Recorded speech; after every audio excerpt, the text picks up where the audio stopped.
देखो, एक बांस का 1/3 भाग कीचड़ में, 1/4 भाग पानी में और 10 फीट ऊपर है, तो बांस की लंबाई कितनी है? देखो, जिनको आता है वो 2 सेकंड में बताइए, और नहीं आता उन पूरा वीडियो देख कर ही जाइए।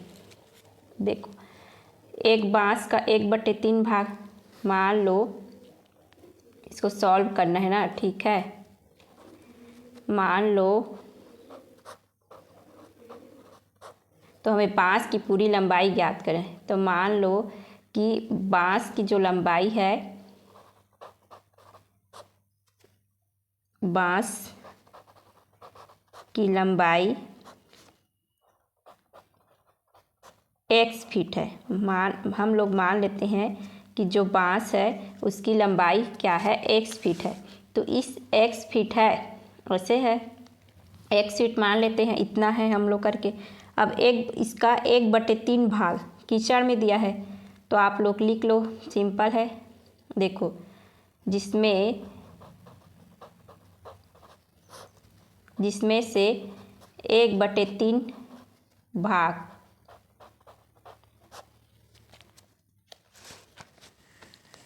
1/3 भाग क्या दिया है? 1/3 भाग जो है कीचड़ में है, तो कीचड़ में है तो किसका है? x का। तो ये क्या होगा?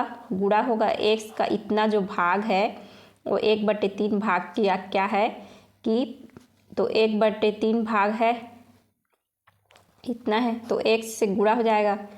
x का इतना 1/3 भाग, ठीक है। अब दूसरा दिया है 1/4 भाग। अब 1/4 भाग क्या है?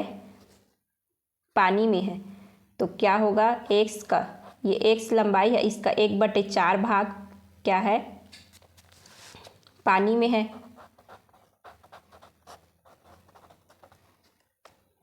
ठीक है। और 10 फीट क्या है? ऊपर है। तो आप लोग क्या लोगे?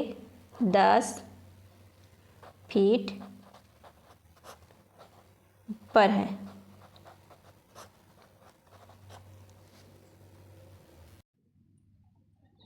देखो, यहाँ पर क्या है? s का, तो s का 1/3 भाग क्या है? कीचड़ में है, तो x का मतलब गुणा है, इसका 1/3 भाग कीचड़ में है, और x का 1/4 भाग क्या है? पानी में है। और जो 10 फीट है, तो 10 फीट तो ऐसे ही दिया है, फीट में ही निकालना है, तो ये तो फीट पहले से दिया है, तो 10 फीट ऊपर में है। अब इन तीनों को जोड़ोगे तो कितने के बराबर आना चाहिए? x के बराबर, क्योंकि बांस की लंबाई कितना है? x है, तो इतना कि इन तीनों को जोड़ोगे तो x के बराबर आना चाहिए। तो क्या लिखोगे? x/3 प्लस x/4 प्लस 10/1 बराबर x, ठीक है।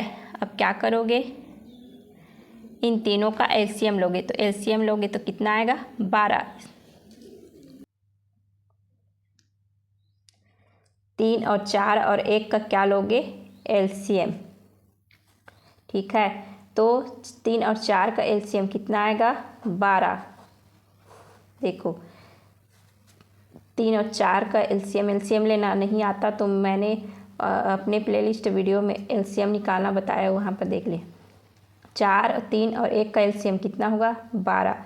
अब इससे भाग दो, तो 3 से 12 को भाग दोगे तो 4 आएगा। 4 को इस ऊपर वाले से गुणा करो, तो कितना हो गया? 4x।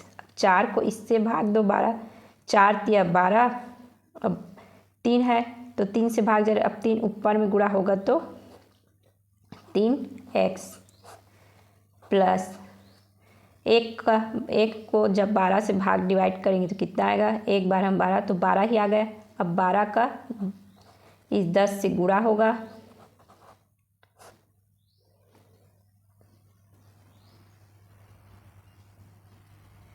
बराबर x, ठीक है। अब इस 12 का ये भाग में है तो इधर जाएगा तो क्या होगा? गुणा। तो क्या हो गया? 4x और 3x को जोड़ोगे तो 4x प्लस 3x प्लस 12 को गुणा करो तो 12 शून्य 12 1 कम 12, 120। और इस 12 का इधर आओगे तो 12x, जब ये भाग के रूप में तो इधर जाएगा तो गुणा। अब देखो 4 और 3 को जोड़ोगे तो 7x प्लस 120 बराबर 12x। अब देखो 12x को इधर लाओगे 120, तो 7x इधर आएगा बराबर के इधर आएगा, तो ये प्लस में है तो ये माइनस में हो जाएगा, तो 12x माइनस 7x।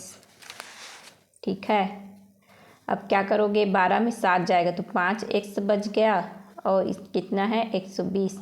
अब x का मान निकालना है तो 5 को इससे भाग दो तो कितना आ गया 5 दूनी 10, 2 बच गए तो 5 चौक 20। कितना आ गया x बराबर 24। तो बांस की लंबाई कितनी है 24 फीट।